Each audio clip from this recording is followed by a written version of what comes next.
വാളെടുക്കണം വല വിരിക്കണം. വരൂ ഗൈസ്, നമുക്ക് എല്ലാവർക്കും പോയി വോട്ട് ചെയ്തിട്ട് വരാം. ആരേട്ടാ വോട്ട് ചെയ്യുന്നത്? അതുകൊണ്ട് ഒന്നും അറിയില്ല, എന്താ ചെയ്യണ്ടേന്ന് ഒന്നും അറിയില്ല. നമുക്ക് എന്തേലും അവിടെ പോയിട്ട് നോക്കാം. മാളൂര് കാണുമ്പോൾ നേരെ നിൽക്കണം, മേലൂരെ കാല് തൊട്ട് തലയിൽ വെക്കണം. നേതാവ് ഇന്ന് നേതാവ്, നാളെ അങ്ങനെ എനിക്കും കിട്ടിയ ഒരു നിലവര. നേതാവ്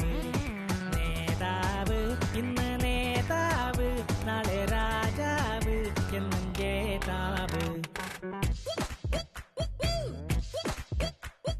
വാളെടുക്കണം വല വിരിക്കണം, വേണ്ടിടത്ത് വേണ്ട പോലെ വാൾമ